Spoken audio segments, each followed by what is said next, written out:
कृषि दर्शन के दिखैया सब्बो किसान भाई बहनी मन ला नमस्कार और जय जोहार। संगवारी हो आप मन ला जैसे कि पता है हमन आप मन के बीच में नया विषय में चर्चा करथन। तो आज हमन चर्चा करबो गेंदा फूल के वैज्ञानिक खेती के बारे में। तो संगवारी हो जो गेंदा के फूल होते ओला तो आप सब जन मन जानत ही हो। जो गेंदा होते वो एक अधिक ही लोकप्रिय फूल है रे, जो पूजा पाठ में या फिर बहुत सारे सजावटी कार्य में उपयोग किए जाते। तो आज हमन यही गेंदा फूल के बारे में बात करबो, जेकर विशेषज्ञ है डॉक्टर समीर कुमार ताम्रकार जी, जो कि है वैज्ञानिक इंदिरा गांधी कृषि विश्वविद्यालय थे।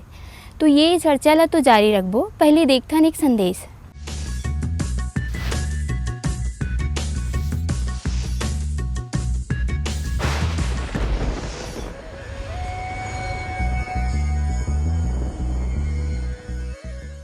छत्तीसगढ़ में मूंग की खेती अपने आप में एक विशेष स्थान रखती है, क्योंकि मूंग की जो फसल है वह दलहनी फसल के रूप में किसान भाई इसे लगाते हैं।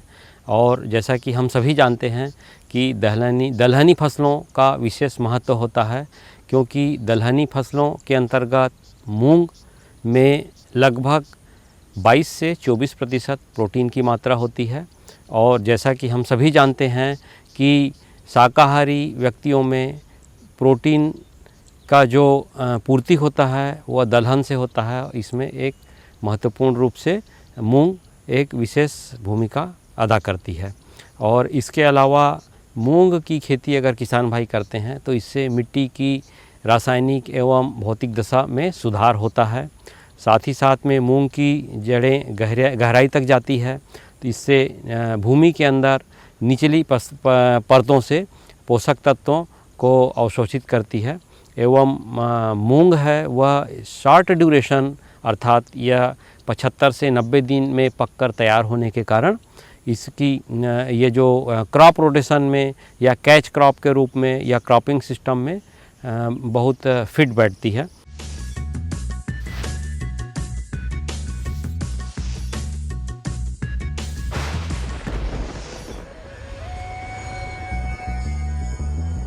संगवारी हो संदेश के बाद एक बार फिर से आप मन के स्वागत है। तो आज हमारे विशेषज्ञ आप मन ला बताही गेंदा फूल के महत्व का होते, और साथ ही साथ अगर आप मन ला गेंदा फूल लगाना है तो कौन से जलवायु में लगाना है, कितना तापमान होना चाहिए और फूल के लिए उचित मौसम कौन से होते। तो चलो देखते हैं हमारे विशेषज्ञ का जानकारी देवत है। गेंदा हमारे छत्तीसगढ़ के एक प्रमुख फूलों की फसल है और इसकी अपार संभावना है। किसान इसको बहुत पसंद करते हैं हमारे एरिया में। कारण इसका ये है कि इसकी जो आसान खेती है, फूल आसानी से बिक जाता है, खेती आसान है और लोगों के बीच काफ़ी पसंद किया जाता है। तो हमारे जो छत्तीसगढ़ में लगभग 40 से 50% खेती फूलों की खेती में से गेंदा उगाया जाता है। तो इसकी जो जलवायु इसकी जो हमारे को लगती है कि इसमें हमारे को सामान्य जो मध्यम जलवायु की आवश्यकता है, तापमान की जो आवश्यकता है जो वो 15 से आपका 30 डिग्री के बीच में अच्छा मानते हैं, जिससे क्वालिटी जो पुष्प है वो हमको मिलता है। 10 डिग्री से नीचे तापमान और 40 से ऊपर उसमें उपज प्रभावित होती है, गुणवत्ता प्रभावित होती है, जिसके कारण ये फिर थोड़ा सा रेट हमको कम मिलता है। तो विशेष समय को देखते हुए तापमान खुले जगह का चयन करना चाहिए, जिससे हमारा आपका जो उपज है वो अधिकतम प्राप्त हो, क्वालिटी के साथ, गुणवत्ता के साथ हमको उपज प्राप्त मिले। गेंदा की खेती बलुई दोमट मिट्टी और अच्छी जल निकासी वाली जमीन में की जाती है। खेत की तैयारी के बाद नर्सरी में पौधे उगाकर मध्य सितंबर से मध्य अक्टूबर में मुख्य खेत में रोपाई की जाती है। पौधे रोपने के 40 से 45 दिनों बाद फूल आने लगते हैं और लगभग 3 महीने तक उत्पादन मिलता है, जिससे अच्छा मुनाफा कमाया जा सकता है। गेंदा एक 12मासी फूलों वाली फसल है।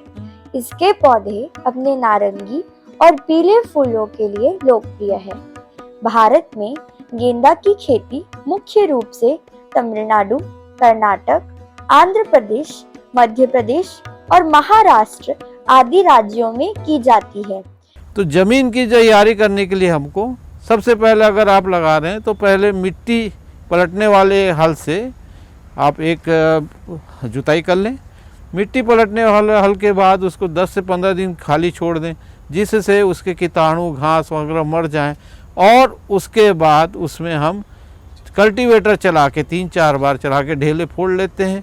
फिर रोटावेटर और चला के और बारीक करके पाटा चला के हम उसकी मिट्टी बुरबुरी करके फिर बेड बनाने की प्रक्रिया करते हैं। तो बेड जो है हमारा, जैसे आप यहाँ देख रहे हैं, बेड में ही हमारा ऊंची बेड बनाना है। तो 30 से 35 सेंटीमीटर की ऊंचाई वाला बेड, जिसकी चौड़ाई 90 सेंटीमीटर हो और 2 बेड के बीच में लगभग 2.5 से 3 फीट की दूरी हो। तो ऐसे हम बेड तैयार कर लेते हैं इच्छानुसार अपनी लंबाई के।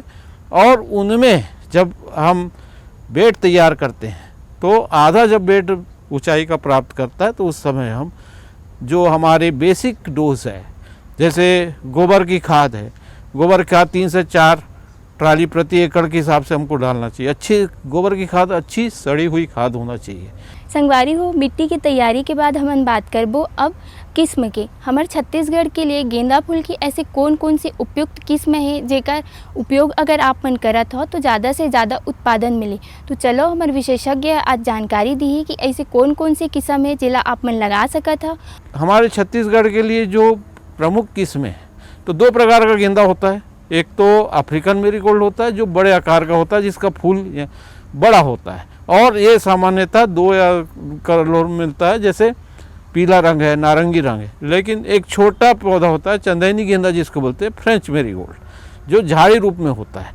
तो इसको भी हम खेती कर सकते। तो जो अगर हम किस्म की बात करें अफ्रीकन मेरीगोल्ड, तो अफ्रीकन मेरीगोल्ड में जो बड़ी किस्म है उसमें हमारे जो छत्तीसगढ़ में पूसा नारंगी गेंदा है, पूसा बसंती गेंदा है, पूसा बहार है, पंजाब गेंदा 1 है, और IAHR जो भारतीय बागवानी अनुसंधान केंद्र से विकसित किस्म है, जैसे अर्का भानु है, अर्का विभा है, अर्का सुभा है।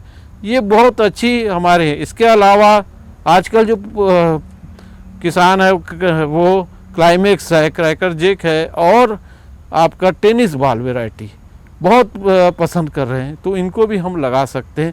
रोपाई के तुरंत बाद सिंचाई करनी चाहिए। वनस्पति विकास के दौरान पानी की कमी से बचें, क्योंकि इससे पौधों की वृद्धि रुक सकती है। सिंचाई की आवृत्ति मुख्य रूप से मिट्टी के प्रकार और वर्षा के समय प्रभावित होती है। सर्दियों में हर 8 से 10 दिनों में सिंचाई की जाती है, जबकि गर्मियों में हर 4 से 5 दिन में सिंचाई की जाती है। देखिए, बरसात में जब रहता है तो विशेष हमको नहीं, लेकिन ठंड के हिसाब से भी आवश्यकता अनुसार जल प्रबंधन आपको करना है। गर्मी में विशेष ध्यान रखना है, क्योंकि ड्रिप के माध्यम से आप लगा रहे हैं तो ड्रिप में जो है हमारा फर्टिलाइज़र जो चलता है, फर्टिगेशन जिससे बोलते हैं, उससे हमारे मिट आउट होता रहता है। तो आवश्यकता अनुसार गर्मी में हमें थोड़ा ज़्यादा ध्यान देना पड़ता है। ठंड और बरसात में जल प्रबंधन, जल निकास के साथ साथ जल प्रबंधन, ये ना हो कि अगर ज़्यादा स्पेल हो तो हमारा पौधा बिना पानी के रह जाए, जिससे उसकी उत्पादन वृद्धि, क्योंकि ये जब उत्पादन में आएगा उस समय ये परिस्थिति आएगी, ज़्यादा पानी हो गया, जल निकास नहीं हुआ, या कम पानी हो गया, तो उसका उपज में प्रतिकूल प्रभाव पड़ेगा। तो विशेष ध्यान रखें, आवश्यकता अनुसार सीजन को देखते हुए, समय को देखते हुए और मौसम को देखते हुए इसका निर्धारण करें। तो गर्मी में जल्दी आपको देना पड़ेगा, और बरसात में आवश्यकता अनुसार, और ठंड में आपको 6-7 दिन जैसा आवश्यकता होगी वैसे। अगर फर्टिगेशन चल रहा है तब तो उसी की आवश्यकता पूरी हो जाएगी, और अगर लगता है अतिरिक्त तो आप दे सकते हैं। संगवारी हो, ये चर्चा ला तो हम जारी रखबो। पहले देख लेथन एक संदेश।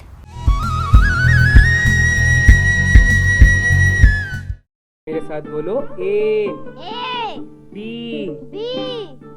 अरे नादान, बच्चे को एबीसी सिखा रहा है। अरे काम धंधे की एबीसी तू कब सीखेगा? ये देख विज्ञापन। तेरे जैसे कृषि विज्ञान सीखे हुए युवाओं के लिए भारत सरकार के कृषि मंत्रालय ने एक योजना बनाई है, AC ABC। AC ABC? जी हाँ, ACABC यानी एग्री क्लिनिक्स और एग्री बिजनेस सेंटर। इसके तहत कृषि विज्ञान पढ़े युवाओं का चयन होने पर उन्हें मुफ्त ट्रेनिंग दी जाती है और हाँ, अपना कारोबार चलाने के लिए बैंक से लोन भी मिलता है। इसके साथ ही अगर युवा अपने इलाके के किसानों की खुशहाली के लिए उन्हें खेती बाड़ी व अपने कारोबार से जुड़ी लाभदायक जानकारी देते रहेंगे तो उन्हें लोन पर 36 से 44% तक की सब्सिडी भी मिलेगी। तब तो मैं जरूर सीखूंगा काम धंधे की ABC। शाबाश, चलो अपनाएं स्वरोजगार, खेती में हो विकास अपार।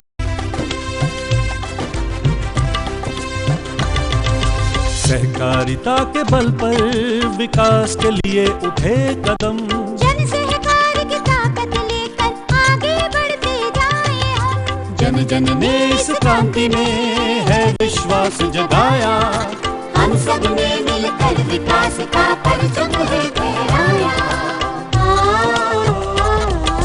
सहकारिता है अपने विकास की पहचान, नए दौर में सहकारिता ही भारत का अभिमान। कृषि मंत्रालय भारत सरकार द्वारा जनहित में जारी। गांव-गांव और शहर शहर में बात चली, राष्ट्रीय बागवानी मिशन की लहर चली। आसान हुआ अब फल फूल मसाले उगाना, नर्सरी लगाना और जैविक खेती अपनाना। अब हुआ तकनीकी प्रशिक्षण पाना आसान, विपणन के लिए भी है सहायता के प्रावधान। अधिक जानकारी के लिए जिला बागवानी अधिकारी या राज्य बागवानी निदेशक से संपर्क करें। राष्ट्रीय बागवानी मिशन, जीवन संवारे, खुशियाँ फैलाए। संगवारी हो, जल प्रबंधन के बाद हमन बात करबो खाद और खरपतवार के। तो हमारे जो गेंदा के फूल होते ओकर अच्छा पैदावार के लिए कौन कौन से समय में कौन कौन से खाद डालना चाहिए, और साथ ही साथ अगर हमन खाद डालत हन तो जो हमार खेत है बै उमा फसल के साथ साथ खरपतवार भी आ जाते, तो खरपतवार के नियंत्रण कैसे करना है, चलो देखते हैं हमारे विशेषज्ञ का जानकारी देवत है। हमारे जब पौधा लग जाए तो हमको जैसी 2 दिन हो गया 3 दिन, तो आप ड्रिप अगर है आपके पास तो उसमें ट्राइकोडर्मा 500 ml जो है आधा लीटर ड्रिप में 1 एकड़ के हिसाब से उसको कर दीजिए। जो फंगस वाली बीमारी है उससे आपके बचाव होगी। इसके बाद जड़ का फैलाव के लिए हमको 19-19-19 एक तरल उर्वरक है और वो आधा किलो, और आपका ह्यूमिक एसिड आधा लीटर उसको हम डाल के उसको 1 प्रति एकड़ के हिसाब से हम देते हैं। अब भारतीय बागवानी अनुसंधान केंद्र द्वारा जो हमारा हिसारगट्टा बेंगलोर में वो अनुसंधान के द्वारा जो उनने अनुशंसित किया उसको अगर हम बोले तो 0 से 20 दिन तक आपको कोई भी उसमें नहीं देना जड़ का विकास के लिए, लेकिन जो मैंने बताया वो आप दे सकते हैं। इसके अलावा 20 से 21 से 40 दिन की फसल की अवधि में आपको यूरिया लगभग 13.85 यानी 14 किलो, और जो 1261 है जो खाद है, तरल खाद है घुलनशील, उसका आपको 2.5 किलो, और जो 0050 है वो आपको 7.5 किलो प्रति सप्ताह। 21 से 40 दिन की अवधि बढ़वाड़ की अवस्था रहेगी, उस समय आपको ये देना है। देखिए ड्रिप में जब लगाते हैं तो खरपतवार हमको 30 से 35 दिन बाद ज़रूरत पड़ती है, 1 या 2 बीच वाली जो जगह है उसको हमको, तो उसमें हम या तो सिंपल वो कर दें या फिर सावधानी पूर्वक खरपतवारनाशी नाशी का उपयोग करके हम इसको, अगर आप बिना उसके मल्च के लगा रहे हैं तो आप पेंडिमेथिलिन का उपयोग कर सकते हैं बुआई के पहले 3 दिन पहले, और जब आपकी तो उस समय पेंडिमेथिलिन 3 लीटर 300 ml प्रति हेक्टेयर के हिसाब से हम इसका उपयोग कर सकते हैं, और नहीं तो समय समय में आप गुड़ाई करके इसको आसानी से कंट्रोल कर सकते हैं। फूलों की कटाई से पहले खेत में सिंचाई करने की सलाह दी जाती है, लेकिन अत्यधिक पानी देने से बचना चाहिए क्योंकि इससे फूल भारी और मुलायम हो सकते हैं, जिससे उन्हें नुकसान होने की आशंका रहती है। गेंदा फूल की खेती किसानों के लिए कम लागत में बहुत अच्छा मुनाफा देने वाली है। जिसकी खेती से 1 से 2 लाख प्रति हेक्टेयर या उससे अधिक की वार्षिक आय अर्जित की जा सकती है। गेंदा फूल की मांग साल भर रहती है, खासकर त्योहारों और शादियों में, जिससे बाजार में इसकी अच्छी कीमत मिलती है। यह भूमि में भी उर्वरता बनाए रखने में भी मदद करता है और भूमि में पाए जाने वाली कीड़ों जैसे नीमाटोड को नियंत्रित करने में भी उपयोगी है। सूर्य जब तेज रहता उस समय प्रातःकाल या सायंकाल इसका जन्म हम बोलते हैं कि प्रातःकाल में आप इसका या सायंकाल में जब गर्मी कम हो तब इसकी तुड़ाई करें और तुड़ाई करने के बाद इसको ठंडे स्थानों में रखें। अगर आपके पास प्री कूलिंग की सुविधा है तो उसमें रखें, नहीं तो इसमें बहुत जल्दी ख़राब होने वाला नहीं है और सावधानी से पैक करके इसको हम मार्केट में बेच सकते हैं। तो ये चीज़ आपको ध्यान रखें कि तुड़ाई में पौधों को नुकसान ना हो। छोटे आकार के जो पूरा आकार प्राप्त कर लिया उनको तोड़ें और जो है जल्दी से जल्दी वो मार्केट में बहुत तेज़ धूप से बचाएं और इसको सुरक्षित इसमें ले जाएं। तो अब उपज की अगर हम बात करें तो सामान्यतः 1 एकड़ में 8 से 10 क्विंटल अफ्रीकन मेरीगोल्ड का अच्छा खेती कर रहे हैं आप औसत रूप से मिल जाता है। और अगर हम फ्रेंच मेरीगोल्ड की खेती कर रहे हैं तो 3 से 4 या 5 टन आपको लूज फ्लावर मिलता है। 1 एकड़ की बात कर रहा हूँ मैं, तो इसमें लगभग हमारा 1.5 से 2 लाख का औसत अगर हम देखें कि अगर रेट हम कुछ जब कम ज़्यादा होता रहता है तो औसत रूप से अगर हम लें तो 1.5 से 2 लाख प्रति एकड़ की हमारी कमाई हो जाती है। किसान भाई इसको बहुत लाभदायक मानते हैं और समय को इसको अपना लगा के और इसका ज्ञान प्राप्त करके इससे अधिक आमदनी कमा सकते हैं। संगवारी हो, आप मन देखा था गेंदा के फूल के वैज्ञानिक खेती हमारे विशेषज्ञ कितना सुंदर जानकारी भी देवा थे। तो ये तो हुई से हमार चर्चा। अब देखता एक छत्तीसगढ़ी गीत संगीत। भस्मासुर करे अत्याचार, मन मोहनी बन के आजा, शिव पार्वती हे गुहार।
देखियो ना संगवारी हो कितना सुंदर छत्तीसगढ़ी गीत रही से। साथ ही साथ हमन चर्चा करें गेंदा फूल के वैज्ञानिक खेती के बारे में। हमारे विशेषज्ञ कितना सुंदर जानकारी दी से। तो आप मन भी गेंदा के फूल के वैज्ञानिक खेती करो, ज़्यादा से ज़्यादा आय प्राप्त करो और ऐसे ही नया नया विषय में हमन जानकारी देवो। तब तक के लिए जय जोहार।